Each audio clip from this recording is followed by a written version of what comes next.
Welcome back to civil वाला। और हमारी एमसीक्यू सीरीज़ चल रही थी। लास्ट टाइम हमने हिंदी का भी प्रॉपर देख लिया था एंड दिस टाइम हम दोनों को साथ में लेके चलेंगे ताकि इंग्लिश मीडियम हिंदी मीडियम दोनों ही सेक्शंस में कोई इशू नहीं आना चाहिए। Okay, and as you know कि 230 क्वेश्चंस तक कंप्लीट हो चुका था और ये 3 मैगजीन से निकाले गए क्वेश्चंस हैं सो दैट आप एमसीक्यूज़ के माध्यम से अपनी प्रैक्टिस कर सकें, रिवीजन कर सकें। ओके, तो चलिए हम अपने 231 क्वेश्चन से शुरू करते हैं। सो द क्वेश्चन सेज कि भारत सरकार का ऑपरेशन इंद्रावती किससे संबंधित है? तो इसका आंसर है हिंसा प्रभावित हैती से नागरिकों को निकालने के लिए। अब आपको पता है ना हैती एरिया के बारे में, ठीक है। इस एरिया के लिए यहाँ से भारतीय नागरिकों को निकालने के लिए ऑपरेशन इंद्रावती सरकार ने चलाया था। ओके, तो इसका ऑप्शन है इंद्रावती। दोनों में से कुछ भी आ जाए आप मैच कर सकते हैं, ठीक है। चलिए अगला क्वेश्चन कहता है कि देश के सबसे लंबे केबल आधारित, ये केबल है, ठीक है ना, केबल आधारित पुल का नाम क्या है और प्रधानमंत्री मोदी ने इसे कहाँ उद्घाटित किया है? तो ये दोनों चीज़ें ही पूछ रहा है कि देश का सबसे लंबा जो ये केबल बेस्ड ब्रिज होता है ना, हमने इसके बारे में पढ़ा, आप लोगों ने मैगजीन्स में भी देखा होगा। तो ये सुदर्शन सेतु कहा जा रहा है इसको, और ये हाल ही में गुजरात से प्रधानमंत्री नरेंद्र मोदी जी ने लॉन्च किया था। जो इस पुल की कुल लंबाई है वो कुछ 2.32 किलोमीटर लंबी है। और ये जो ब्रिज है, ये जो आपका बनेगा पुल, ये ओखा और बेट द्वारका के बीच बनाया गया ये पुल है और ये इन दोनों की कनेक्टिविटी के लिए किया जाएगा। 2.32 किलोमीटर लॉन्ग पुल जो कि प्रधानमंत्री मोदी ने गुजरात से इसका उद्घाटन किया और नाम है सुदर्शन सेतु, ठीक है। तो ये याद रहा। चलिए अगला क्वेश्चन कह रहा है कि स्वतंत्रता के बाद ग्रीष्मकालीन ओलंपिक खेलों के एक संस्करण में 2 या 2 से अधिक पदक जीतने वाली पहली भारतीय महिला एथलीट कौन बनी है? अब मैंने लास्ट टाइम आपसे पूछे थे ना क्वेश्चंस कि ध्वजवाहक कौन है।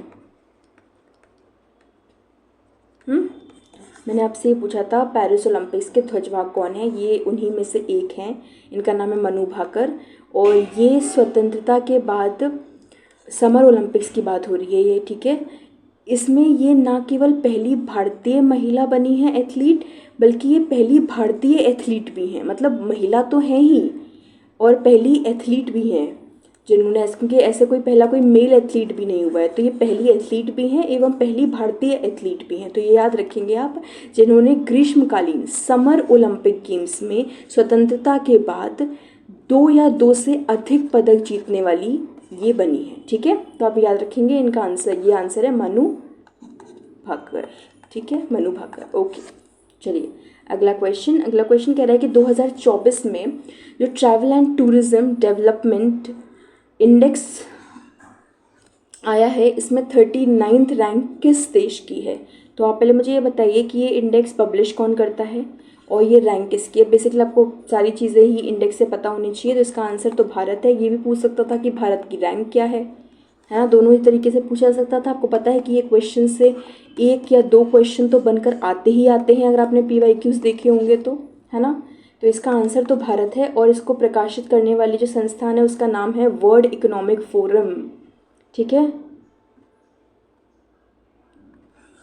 जी। इसमें 14.3 मिलियन अंतर्राष्ट्रीय पर्यटकों को आकर्षित किया है, ठीक है। तो 39th रैंक पर कौन है ये आप याद रखेंगे। आंसर है आपका वर्ल्ड इकोनॉमिक फोरम, इसने रिलीज़ किया और इंडिया की रैंक है 39, ठीक है। अब ये बताइए क्या 2023 में भी इंडिया की रैंक 39 ही थी ट्रैवल एंड टूरिज्म इंडेक्स में, ठीक है। तो आप इसको देखिएगा ज़रा, और हो सके तो आप एक काम करिएगा कि आप एक टेबल बनाएंगे जिसमें आप सबसे पहले इंडेक्स लिखिएगा, इसको पब्लिश कौन करता है ये लिखिएगा, और टॉप 3 आपको पता है, पता होना चाहिए आपको, टॉप 3 बॉटम 3 देख लीजिएगा। इंडिया की रैंक देखिएगा 2024 के साथ साथ 2023 की भी रैंक देखिएगा।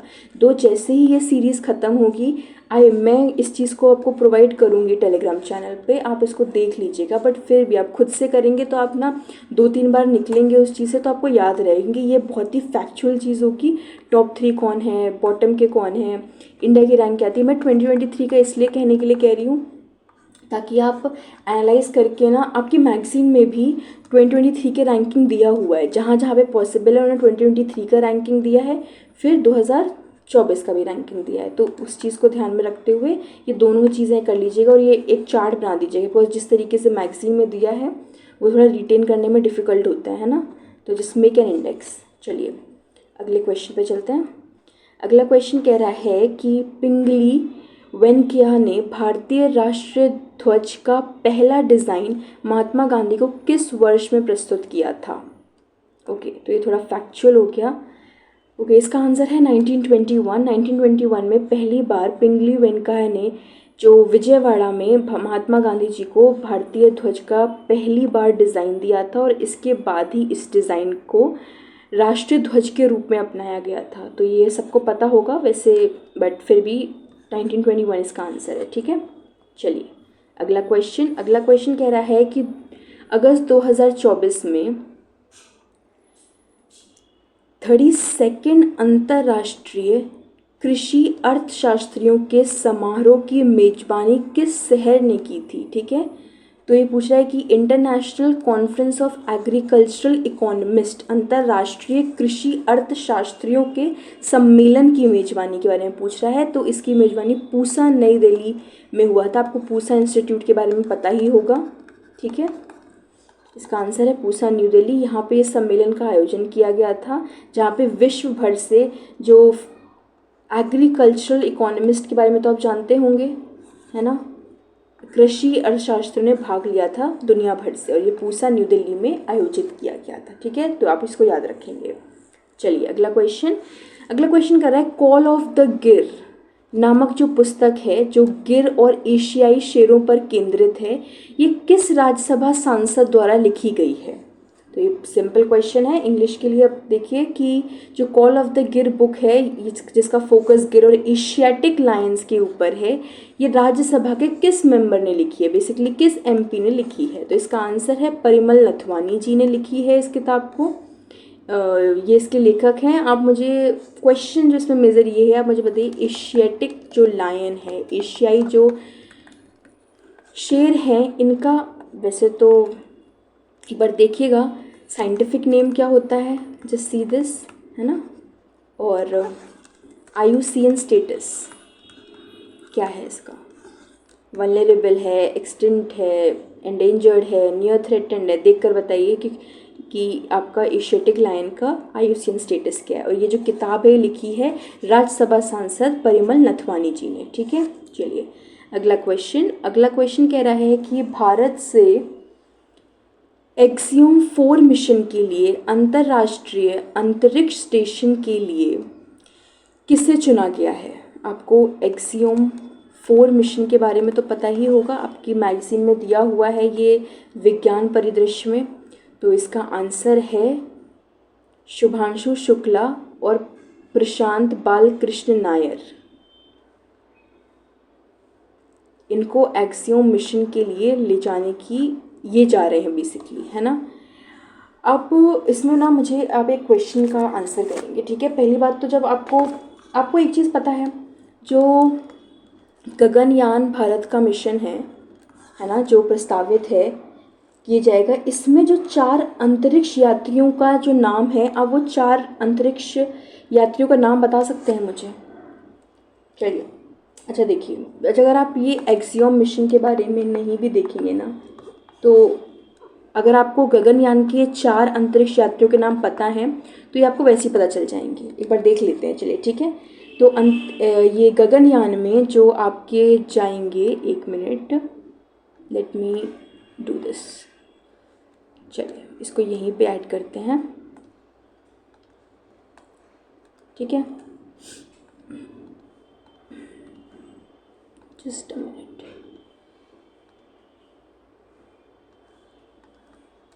चलिए,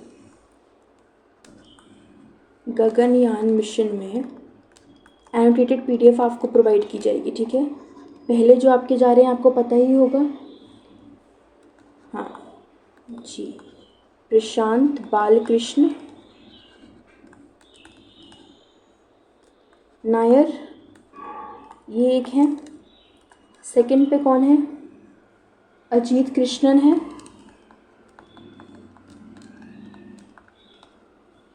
ठीक है। थर्ड पे कौन है आपके? अंगद प्रताप हैं। और फोर्थ पे हैं आपके शुभांशु शुक्ला। ओके, तो आपके यही फर्स्ट और फोर्थ नंबर पे जो हैं प्रशांत बालकृष्ण नायर और शुभांशु शुक्ला जी, ये दोनों को एक्सियोम मिशन के लिए भी चूज़ किया गया है। ठीक है, तो इसमें बेसिकली क्या है, ग्रुप कैप्टन शुभांशु शुक्ला और ग्रुप कैप्टन आपके प्रशांत बालकृष्ण नायर, इनको ये आपके याद रखिएगा कि, चलिए मैं इसको दिखाते हैं प्रॉपर, ये आपके प्राइम है, आपने पढ़ा होगा तो आपको पता होगा। और जो बालकृष्ण नायर जी हैं इनको एज बैकअप लिया है ना, एक्सियोम मिशन। और ये एक्सियोम मिशन क्या है बेसिकली आपको पता होगा, इसके माध्यम से एक भारतीय अंतरिक्ष यात्री को अंतर्राष्ट्रीय अंतरिक्ष स्टेशन पर भेजा जाएगा, ये आपको पता है। और ये किस किस के बीच में है, ये आपको पता है ना, ये एक स्पेस फ्लाइट अग्रीमेंट है ना, अंतरिक्ष उड़ान समझौता।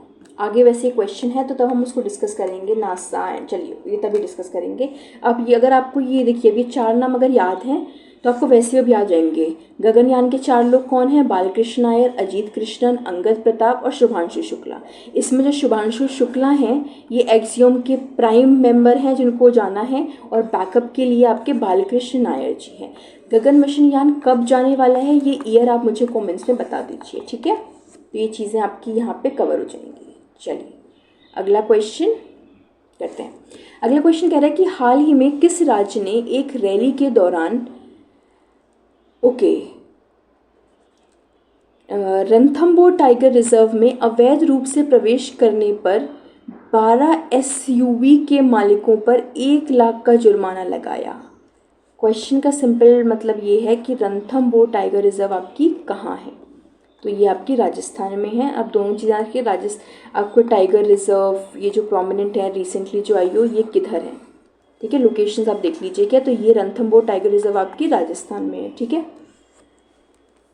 इसमें इम्पोर्टेंट कि कितना जुर्माना लगाया, क्या लगाया, रणथंबोर राजस्थान में है, ये याद होना चाहिए। चलिए अगला क्वेश्चन कह रहा है कि भारत सरकार द्वारा शुरू किए गए मिशन कर्मचारी का मुख्य उद्देश्य क्या है। तो इसका मुख्य उद्देश्य है सिविल सेवा क्षमता निर्माण के माध्यम से शासन में सुधार लाना, to improve governance through civil service capacity building. और ये जो मिशन है आपका कर्मचारी मिशन, ये 2020 में शुरू किया गया था, तो ये यहाँ पे लिखा ही है, ठीक है। तो आप इसको देख सकते हैं, बेसिकली गवर्नेंस में सुधार लाना, सिविल सर्विस कैपेसिटी बिल्डिंग को यूज़ करते हैं, उनकी क्षमता निर्माण के माध्यम से शासन में सुधार करना, ठीक है। चलिए अगले क्वेश्चन पे चलते हैं। अगला क्वेश्चन कह रहा है कि अगस्त 2024 में कौन सा राज्य भारत का पहला राज्य बना था जिसने न्यूनतम समर्थन मूल्य MSP पर सभी फसलों की खरीद का घोषणा किया था। मतलब पहला ऐसा राज्य जिसने MSP पर सभी फसलें परचेज कर ली, तो इसका आंसर है हरियाणा। हरियाणा ऐसा पहला राज्य बना जिसने ये घोषणा की थी कि वह उगाई जाने वाली सभी फसलों को न्यूनतम समर्थन मूल्य पर खरीदेगा। तो आंसर है हरियाणा, याद रखिएगा। जनरली लगने में मतलब वैसे तो आप पंजाब हरियाणा दोनों में कंफ्यूज सकते हैं, यूपी भी लग सकता है कि हो सकता है यूपी ने किया हो, एग्जाम टाइम एनवायरनमेंट में यही सब ख्याल आते हैं। तो याद रखेंगे हरियाणा इसका आंसर है, जो सभी जिसने सभी उगाई गई फसलों को, याद रखिएगा। सिर्फ राइस और वीट की बात याद नहीं हो रही है यहाँ पर, जहाँ पे सभी उगाई जानी फसलों की बात हो रही है। तो एक क्वेश्चन बताइए कि जो MSP है वो कितने क्रॉप्स के लिए दिया जाता है, ठीक है, ये बताइए आप मुझे। और कौन देता है, ठीक है, एक कमेटी है। शॉर्ट फॉर्म चलिए मैं बता देती हूँ, आप एक बार चेक करिएगा जाकर, ठीक है। चलो आगे क्वेश्चन कि 10 अगस्त 2024 को मनाए गए विश्व जैव ईंधन दिवस की थीम क्या थी। वर्ल्ड बायोफ्यूल्स डे का थीम क्या था। आपको पता है थीम बेस्ड क्वेश्चंस आते हैं PYQs में, आपने बहुत देखे होंगे। तो इसका आंसर था sustainable biofuels fuelling the future. Okay, तो ये आपका वर्ल्ड बायोफ्यूल डे का थीम था। ये दिन मनाया कब जाता है, डे आप बताइए। I have not included this इसलिए ताकि आप जाके एक बार देखें, ठीक है। चलिए अगला क्वेश्चन कह रहा है कि अगस्त 2024 में किस भारतीय राज्य ने 52nd जो कॉन्फ्रेंस हुई है राज्यपालों की, वो किस राज्य ने इसको होस्ट किया था, ठीक है, मेजबानी किसने की थी। तो दिल्ली में ये हुआ था। दिल्ली में सभी राज्यपालों का सम्मेलन राष्ट्रपति भवन नई दिल्ली में आयोजित किया गया था, जिसकी अध्यक्षता हमारे राष्ट्रपति द्रौपदी मुर्मू जी ने की थी, ठीक है। तो याद रखेंगे आप किसने हेड किया था, ये कहाँ हुई थी, दिल्ली, और कौन से नंबर की थी, 52nd नंबर की थी, ठीक है। चलिए अगला क्वेश्चन है कि अगस्त 2024 में भूविज्ञानी और पर्वतरोही जो आपकी सुदीप्ता सेन गुप्ता द्वारा लिखी गई किस पुस्तक का विमोचन हुआ। तो कौन सी बुक रिलीज़ की गई थी जो इन्होंने आपकी बहुत भूविज्ञानी और पर्वतरोही हैं सुदीप्ता सेन गुप्ता। तो इसका आंसर है ब्रेकिंग रॉक्स एंड बैरियर्स। अब आप ऐसे रख सकते हैं कि ये माउंटेनियर हैं, जाती हैं तो बीच में पत्थर आते हैं, पहाड़ आते हैं, इनको तोड़ते हुए ही आपको आगे बढ़ना है।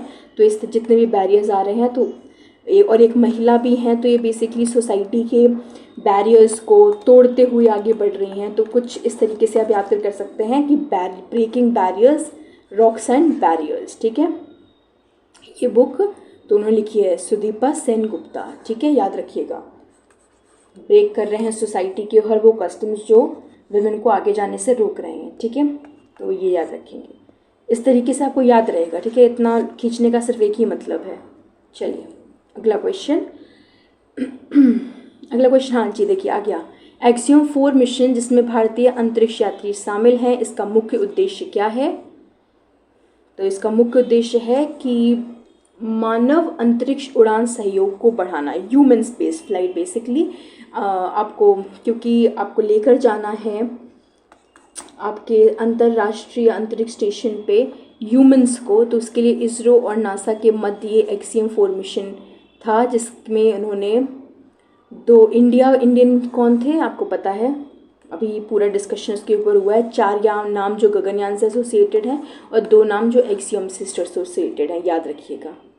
चलिए अगला क्वेश्चन कह रहा है कि भारत ने किस राज्य को रक्षा परीक्षण अवसंरचना योजना डिफेंस टेस्टिंग इंफ्रास्ट्रक्चर DTIS के तहत 3 उन्नत रक्षा परीक्षण सुविधाओं के निर्माण के लिए चुना गया है। कह रहा है कि किस राज्य में 3 ऐसी एडवांस्ड डिफेंस टेस्टिंग फैसिलिटीज़ बनाई जाएंगी। भारत के किस राज्य में ये बनाने की घोषणा की गई है। तो ये उत्तर प्रदेश में घोषणा की गई है कि ऐसे 3 आपके डिफेंस टेस्टिंग फैसिलिटीज़ बनेंगी। कहाँ कहाँ बनेंगी ये बताइए आप मुझे, ठीक है, कहाँ बनने वाली है ये क्वेश्चन आप बताइए। राज्य क्या है, उत्तर प्रदेश। चलिए अगला क्वेश्चन कह रहा है कि असम के किस वन्य जीव अभ्यारण्य में एक सींग वाले गैंडे की सबसे अधिक घनत्व पाई गई है। मतलब किसकी सबसे ज़्यादा हाई डेंसिटी है, घनत्व डेंसिटी। तो 1 हॉर्न राइनोसोरस के बारे में पूछ रहा है, एक सींग वाले गेंडों की सबसे अधिक घनत्व कहाँ पाई गई है। तो इसका आंसर है आपका पौबीतोरा वन्यजीव अभ्यारण्य, ठीक है। तो याद रखिएगा, आपको पता है कि असम में बहुत सारे हैं, है ना। चलिए ये जो 4 ऑप्शंस है ना, इनको आप अरेंज करिएगा फ्रॉम वेस्ट टू ईस्ट।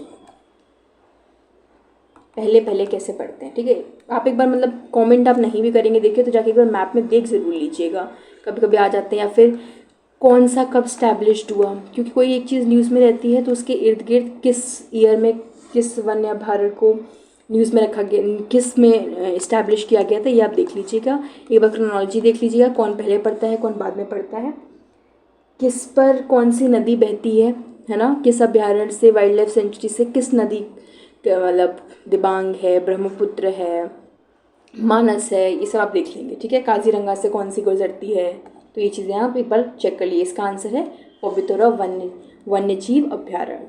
चलिए अगले क्वेश्चन में पूछ रहा है कि 2023 में विश्व व्यापार संगठन WTO वर्ल्ड ट्रेड ऑर्गेनाइजेशन की कृषि निर्यात रिपोर्ट में भारत किस स्थान पर रहा।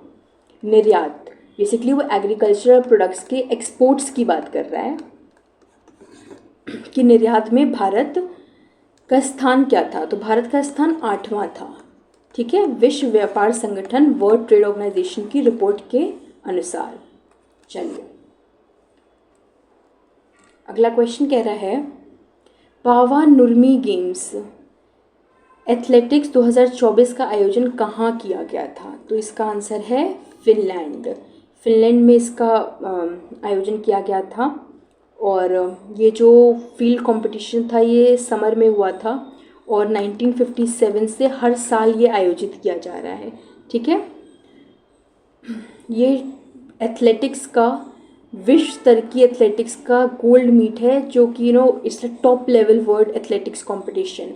तो ये फिनलैंड में हुआ था, याद रखेंगे आप। चलिए अगला क्वेश्चन कह रहा है कि वर्ल्ड जूनियर अंडर-20 चेस चैंपियनशिप 2024 कहाँ आयोजित की गई थी। तो अंडर-20 चेस शतरंज चैंपियनशिप कहाँ की गई थी। तो इसका आंसर है गांधीनगर में 2 जून से 13 जून के बीच में यह प्रतियोगिता का आयोजन किया गया था, जिसमें लगभग 230 खिलाड़ियों ने भाग लिया था, जो कि अलग अलग देशों से 44 देशों से आए थे, ठीक है। तो ये आप देखिएगा कहाँ पर हुआ है, गांधीनगर गुजरात में हुआ है। चलिए अगले क्वेश्चन पे आते हैं। अगला क्वेश्चन कह रहा है कि इसरो की योजनाओं के अनुसार भारत के मानव मिशन का चंद्रमा पर अपेक्षित प्रक्षेपण वर्ष क्या है। मैं पूछ ही रही थी आपसे, अब क्वेश्चन आ गया। तो इसका आंसर है 2040 में भारत के मानव मिशन का चंद्रमा पर अपेक्षित प्रक्षेपण करना तय है, ठीक है, ये जाएगा। चलिए अगला क्वेश्चन कह रहा है कि कौन सा भारतीय मिशन 2024 में शुक्र ग्रह पर का अध्ययन करने के लक्ष्य से जाएगा। मतलब वीनस जो आपका प्लैनेट है उसका अध्ययन करने के लिए जो शुक्र ग्रह पे जाएगा मिशन, वो कौन सा है भारतीय मिशन जिसका इनॉग्रेशन बताया गया था। तो इसका आंसर है रूमी, ठीक है।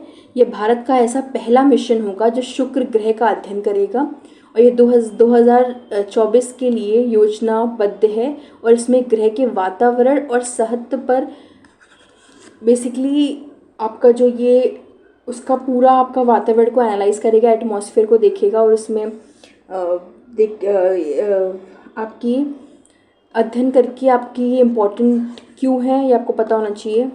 रूमी मिशन रिलेटेड है, पहला ऐसा वीनस पे मिशन जाने वाला भारत का बना है और इसका इनॉग्रेशन जो भारत ने बोला था, आपको ये पता है RSLV टेक्नोलॉजी के बारे में, reusable launch vehicle RLV sorry, इसके थ्रू जाएगा। और इस मिशन में ना आपके पता है आपको 3 क्यूब उपग्रह और 50 पीको उपग्रहों को इसके साथ भेजा गया है रूमी मिशन के साथ। तो आप ये एक बार देख लीजिएगा, ठीक है।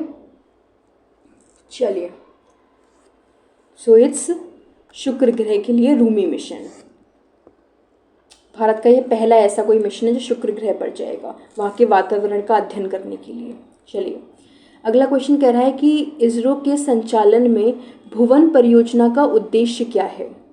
तो इसका उद्देश्य है पृथ्वी का अवलोकन और मानचित्रण। आपको भुवन के बारे में पता ही है, काफ़ी बार आप खोलते भी होंगे ना देखने के लिए चीज़ों को। तो इसका आंसर क्या है, अर्थ ऑब्जर्वेशन एंड मैपिंग। ये इसरो का है भुवन ऐप, ठीक है, स्कीम है। चलिए अगला क्वेश्चन कह रहा है निम्नलिखित में से कौन भारत की पुनः प्रयोज्य हाइब्रिड रॉकेट परियोजना है। यही मैं बोलने वाली थी बट मैं रुक गई थी। Reusable hybrid rocket project. तो ये जो आपका रूमी मिशन था जो शुक्र के लिए जाने वाला है, यही आपका रीयूजेबल हाइब्रिड रॉकेट है, ठीक है। ये विश्व में पहली बार एक रियूजेबल हाइब्रिड रॉकेट का एक मोबाइल लॉन्चर द्वारा प्रक्षेपण किया गया है। तो ये किस में एसोसिएटेड था? ये रूमी मिशन से एसोसिएटेड था। ठीक है, चलिए अगला क्वेश्चन है, इसरो की परियोजनाओं के अनुसार भारत का पहला अंतरिक्ष स्टेशन कब तक विकसित करने की उम्मीद है? Okay, I thought question repeat हो गया है। अच्छा, अब आपने कुछ देखे होंगे कि ना, जब आपने पहले ही आपने वैज्ञानिक परिदृश्य खोला होगा तो सबसे पहले पेज पे आपको ये इन्फॉर्मेशंस मिली होंगी कि एक साथ प्रधानमंत्री की कमेटी के अंडर इस तरीके से 4 मिशंस को लॉन्च करने की बात की गई थी। उसी में से एक ये है, इसमें पूछ रहा है कि भारत अंतरिक्ष स्टेशन BAS जो है वो कब तक जाने की उम्मीद है? तो इसका आंसर है वर्ष 2035 तक हम अपना स्वयं का अंतरिक्ष स्टेशन स्थापित करने की योजना बना रहे हैं। तो आपको पता है ऑलरेडी जो इंटरनेशनल स्पेस स्टेशन ISS है ये किन किन कंट्रीज से है? ये आपको पता होगा वैसे, USA, चाइना, सो सॉरी मैंने यहाँ पे चाइना का नाम लिख दिया, एकदम USA चाइना आता है ना। चलिए, USA, रशिया, कनाडा, जापान और कुछ EU की कंट्रीज़ हैं।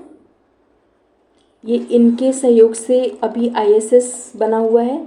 तो हमारा खुद का तो नहीं था, तो ये भारतीय अंतरिक्ष स्टेशन आपका BAS 2035 तक इंडिया का प्लान है लेकर जाना। ठीक है, अब आप मुझे बताएंगे कि मैं बोल जो गई थी यहाँ पर, यह चाइना का जो स्पेस स्टेशन है इसका नाम क्या है चाइना के पास? ठीक है, इसका आप नाम बता दीजिए मुझे। इसका नाम T से शुरू होता है। चलिए, एक हिंट भी ड्रॉप कर दे, अब ये आप मुझे बताएंगे। ठीक है, चलिए अगला क्वेश्चन कह रहा है कि SpaceX के पोलैरिस डॉन मिशन से कौन सा रिकॉर्ड स्थापित होने की उम्मीद है?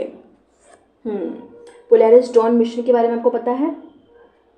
ये ऑफ कोर्स ये जो मिशन है इसको SpaceX के एक ही वहाँ पे सबसे जानदार रॉकेट है Falcon 9 रॉकेट है ना, द्वारा आपके जो ये SpaceX का Falcon 9 रॉकेट द्वारा ड्रैगन अंतरिक्ष यान के माध्यम से प्रक्षेपित किया गया था। ये तो एक चीज़ हो गई। दूसरी चीज़ ये है कि इसका मकसद क्या है ना, सिविलियन क्रू को लैंड करवाना है। सिविलियन क्रू मतलब नागरिक चालित दल के लिए सबसे अधिक ऊंचाई। इसको थोड़ा डिटेल में देखते हैं। इस मिशन के तहत एक 4 सदस्यीय नागरिक दल को अंतरिक्ष में भेजा गया था। 4 नागरिक, ठीक है, मगर सिविलियन क्रू है ये इसका पूरा था। और कौन कौन से वो 4 लोग थे ये आपका जानना ज़रूरी नहीं है, आप उसको पे मत ध्यान दीजिएगा, बस इतना याद रखिए कि ठीक है, पोलैरिस डॉन मिशन एक SpaceX का मिशन है। इसमें इन्होंने नॉर्मल सिविलियन क्रू बनाया था जिसको इनको ले जाने का इनका उद्देश्य था। उन्होंने ये पूरा भी किया और ये वापस भी आ गए थे। ठीक है, तो इसमें बेसिकली पहली व्यावसायिक space walk, first ever commercial walk भी इन लोगों ने पूरी की थी। ठीक है, और सफलतापूर्वक ये वापस आ चुके थे। ओके, तो इसमें आप नाम मत याद रखिएगा, वो काफ़ी ही अलग हो जाएगा, उसका कोई मतलब भी नहीं है याद करने का, तो आप इस चीज़ को रख सकते हैं। ठीक है, अच्छा, इसमें एक देखिए, अब ये टॉपिक ना काफ़ी एग्जॉस्टिव टॉपिक्स हैं। एक चीज़ आप ध्यान रखें, आपको वो मूवी क्या रहे पता होगा, star Wars the force awakens, है ना। ये एक मूवी है अमेरिका की, द फोर्स अवेकन्स। इसमें एक गाना है जिस गाने का नाम था रेज थीम। इस क्रू ने वहाँ जाकर ना वायलिन बजाया था। कुछ एक इंटरेस्टिंग फैक्ट है, पूछा भी जा सकता है जो किससे रिलेटेड है, तो आपको एक बेसिक इन्फॉर्मेशन ऊपर से आप याद रखें कि पोलैरिस डॉन मिशन SpaceX का था, जिन्होंने ये आपके सिविलियन सदस्य नागरिक दल को भेजा था वहाँ पे उन्होंने अपनी कॉमर्शियल वॉक भी करी थी, व्यावसायिक space walk, first ever commercial space walk भी किया इन्होंने, और वायलिन बजाया इन्होंने वहाँ पर। ठीक है, तो चलिए इतना याद रखेंगे आप। तो ये आपका पूरा पोलारिस डॉन मिशन के ऊपर है। चलिए, highest altitude for a civilian को सबसे ऊपर कहते हैं। चलिए, इसमें क्योंकि इंडिया का कोई नहीं है इसलिए हम इसके नाम नहीं देख रहे हैं। ठीक है, चलिए, ओके ओके। अगला क्वेश्चन है, अब ये सारे साइंस एंड टेक के क्वेश्चन है शायद, तो देखिए बीच में इन्फॉर्मेशन मैं आपको देती रहूँगी, बट आपसे रिक्वेस्ट है कि आप प्लीज़ वैज्ञानिक परिदृश्य को एक बार रिवाइज करने के बाद ये MCQs लगाइएगा ताकि आप अच्छे से इनको कर सकें। ठीक है, चलिए अगला क्वेश्चन है कि डीप एटमॉस्फेरिक वीनस इन्वेस्टिगेशन, जो ये आपका डा विंची मिशन है, के लिए निर्धारित बजट क्या है।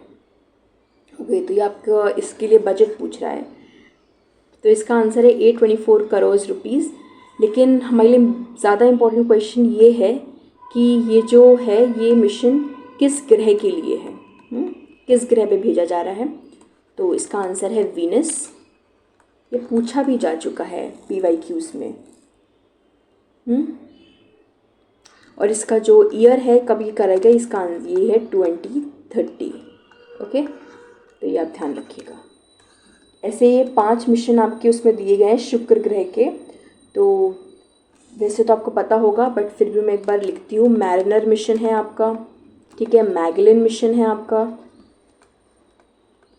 एक आपका वीनस एक्सप्रेस है, और ये जो वीनस एक्सप्रेस है ये आपका पहला यूरोपियन अंतरिक्ष यान है।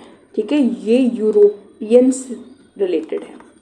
और जो स्टार्टिंग के ऊपर के थे आपके, ये आपको पता ही है अमेरिकी मिशन है। ठीक है, फिर आता है आपका ये डा विंची मिशन, और फिर आता है आपका एक ये वेरिटास। तो see the thing here is कि ये जो 3 मिशन है ना आपके, मैरिनर, मैगेलन और वीनस एक्सप्रेस, ये आपके पुराने हैं। कोई ये आपका 1962 का है, ये आपका 1989 का है, और ये आपका 2005 का है। पर ये जो डा विंची और वेरिटास मिशन है ये फ्यूचर मिशन है। जैसा कि आपको बताया कि डा विंची मिशन 2030 का है, और इसका अभी ये भी नासा द्वारा प्रस्तावित है, लेकिन ये कब होगा इसका भी कुछ पता नहीं है। जब बिकॉज क्योंकि ये प्रस्तावित हैं वीनस के लिए हैं, और हमने अपना रूमी मिशन देखा ही है जो वीनस के लिए है, तो इसका बजट क्या था, 824 करोड़ था, वीनस के लिए है और 2030 के लिए प्रस्तावित है। ये आप याद रखेंगे डा विंची से रिलेटेड। ठीक है, चलिए अगला क्वेश्चन, भारत की NGLV परियोजना का मुख्य उद्देश्य क्या है। तो सबसे पहले आप मुझे बताएंगे कि ये NGLV चीज़ क्या है। क्या है ये NGLV, कुछ ऐसे ही चलता फिरता, तो आपको पता होना चाहिए कि ये न्यू जनरेशनल लॉन्च व्हीकल है। अगली पीढ़ी के प्रक्षेपण यान है ये सारे। अभी आपको पता है भारत के पास 3 है, PSLV, GSLV, और तीसरा क्या है, GSLV Mach 3 या फिर LVM-3। ठीक है, यही है 3 अभी। और जो हमारा एक और है SSLV, ये भी बन रहा है, पता ही आपको, स्मॉल सैटेलाइट लॉन्च व्हीकल इसका नाम है। तो आपकी मैगजीन में सारी डिटेल्स दी हुई है, प्लीज़ को करके आइएगा। तो बहरहाल अभी हम इस पे आते हैं कि NGLV परियोजना का मुख्य उद्देश्य क्या है। तो इसका आंसर है निम्न पृथ्वी कक्षा में उपग्रह तैनाती, लो अर्थ ऑर्बिट में सैटेलाइट का डिप्लॉयमेंट। लो अर्थ ऑर्बिट तो आप समझ ही रहे होंगे, एक मीडियम अर्थ ऑर्बिट भी होता है MEO, एक HEO भी होता है। अब ये साइंस में डिटेल में नहीं जा रहे, ओके, तो इसको देखिएगा। ठीक है, ओके। और ये जो NGLV है, एक चीज़ और इसमें ध्यान रखिएगा कि NGLV का जो विकास, जो आपका ये पूरा बनने का जो समय है ना, ये 96 मंथ्स या फिर 8 ईयर्स में पूरा करने का लक्ष्य निर्धारित किया गया है। ओके, चलिए मैं थोड़ी डिटेल्स में आपको साथ में देती जा रही हूँ, बाकी आप एक बार देख सकते हैं। चलिए अगला क्वेश्चन पे चलते हैं हम, ये वो काफ़ी स्लो हो रहा है। ओके, से जुड़ी महत्वपूर्ण उपलब्धि क्या है, ये हम ऑलरेडी देख चुके हैं कि ये हाइब्रिड रॉकेट है, रीयूजेबल हाइब्रिड रॉकेट। ये नहीं देखना हमको वापस से। B, पहला भारतीय पुनः प्रयोज्य हाइब्रिड रॉकेट। काफ़ी डिटेल्स देख लिया हमने। चलिए अगला क्वेश्चन कह रहा है कि किस निजी भारतीय कंपनी ने एकल piece 3D printed rocket engine Agnilet विकसित किया है। तो सबसे पहली चीज़ तो आपको पता होना चाहिए कि अग्निलेट है क्या। तो अग्निलेट 3D प्रिंटेड रॉकेट इंजन है, ठीक है। इंग्लिश हिंदी दोनों में ही क्लियर है। 3D प्रिंटेड रॉकेट इंजन अग्निलेट है। और किसने इसको बनाया है, तो ये अग्निकूल करके एक आपकी कंपनी है, एक निजी भारतीय कंपनी है जिसने अग्निलेट नामक एकल piece 3D printed rocket engine विकसित किया है, जो लागत को कम करने और दक्षता बढ़ाने के लिए डिज़ाइन किया गया है। कॉस्ट आपकी कम हो जाएगी, बेसिक तो टारगेट यही होता है आपका। तो आप पहले तो आप यही याद रखेंगे कि आपके 3D प्रिंटेड रॉकेट इंजन का नाम क्या है, अग्निलेट। क्योंकि आपको ऐसे पूछा जा सकता है कि अग्निलेट हाल ही में रहा अग्निलेट क्या है, या फिर हाल ही में रहा 3D प्रिंटेड रॉकेट इंजन का नाम क्या है, और 4 ऑप्शन दे दिया जाएगा। तो आपका आंसर है अग्निलेट, ये याद रखिएगा आप, ठीक है। चलिए अच्छा, ये जो है ना, ये आपको पता है ना कि ये सेमी क्रायोजेनिक इंजन है। इसमें जानते हैं ना आप क्रायोजेनिक इंजन के बारे में। GSLV जो आपका मैक 3 है, इसमें जो थर्ड स्टेज होती है वो क्रायोजेनिक होती है। अब ये देखिए, ये काफ़ी स्टैटिक चीज़ें हैं, अभी we will not get into it, but ये ध्यान रखिएगा आप, ठीक है। इसका नाम क्या है, अग्निकुल कॉस्मोस नामक ने बनाया है। अग्निलेट 3D प्रिंटेड है आपका, ऑलराइट। और इसका लॉन्च कहाँ से हुआ ये आपको पहले ही पता होना चाहिए। आंध्र प्रदेश का क्या, श्रीहरिकोटा है ये हमारा जो स्पेस पोर्ट है हमारा, ठीक है। इससे मुझे एक क्वेश्चन और याद आ रहा है, दूसरा स्पेस पोर्ट कहाँ बन रहा है इंडिया का। ये वैसे आगे क्वेश्चंस में आएगा, बट अभी आप एक बार देख लीजिएगा, देखने में क्या हो रहा है बता दीजिए देखकर कि सेकंड स्पेस पोर्ट आपका कहाँ बन रहा है, प्रस्तावित है अभी। चलिए अगले क्वेश्चन पे चलें। अगला क्वेश्चन कह रहा है कि अर्थ ऑब्जर्वेशन सैटेलाइट EOS 8 उपग्रह में UV माप के लिए कौन सा पेलोड शामिल है। ओके, तो इसका आंसर है UV dosimeter, SIC UV dosimeter. ये आपने पढ़ा होगा। अर्थ ऑब्जर्वेशन सैटेलाइट 8 के लिए आपका इसको लेकर आए गए थे। और ये जो आपका EOS का वज़न है 08, इसका 175.5 किलोमीटर इसका वेट है। और ये 3 पेलोड को लेकर जा रहा है, इसमें से एक है ये पेलोड, ठीक है। ये SIC UV डोसीमीटर, ये उन 3 पेलोड में से एक पेलोड है। और बचे हुए जो 2 हैं, इसमें से पहला है आपका EOIR electro optical infrared payload. इसमें मैं माफ़ी चाहूँगी, मुझे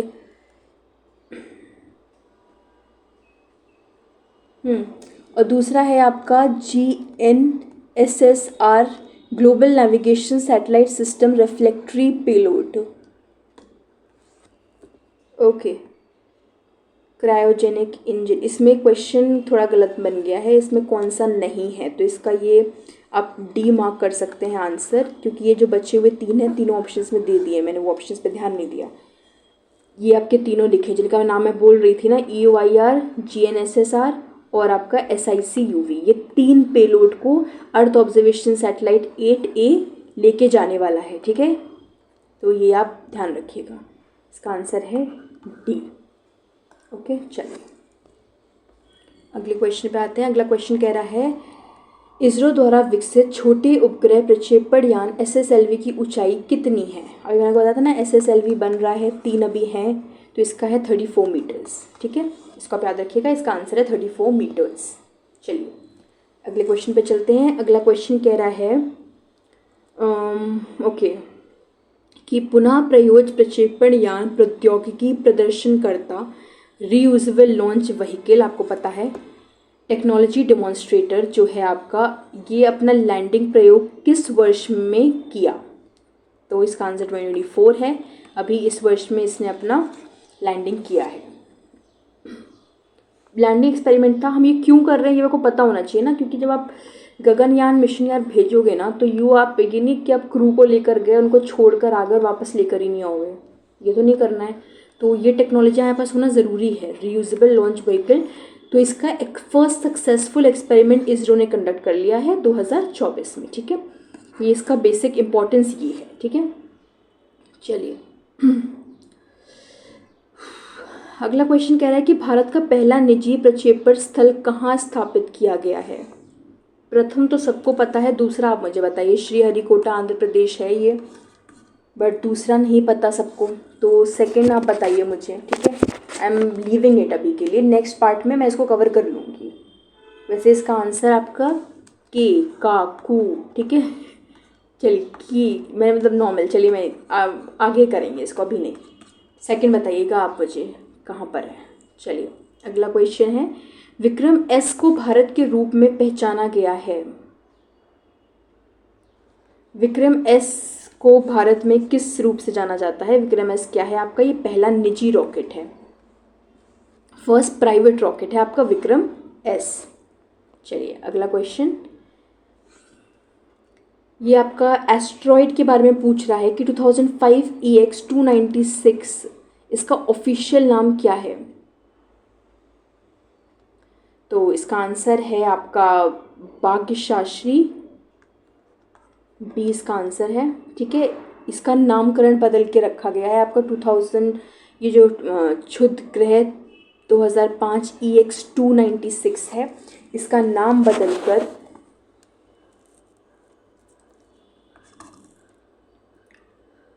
ये आपका रखा गया है बी। ओके, इसके क्वेश्चंस की ना और डिटेल से एक बार देख लेते हैं, बिकॉज इसमें काफ़ी सारी चीज़ें हैं।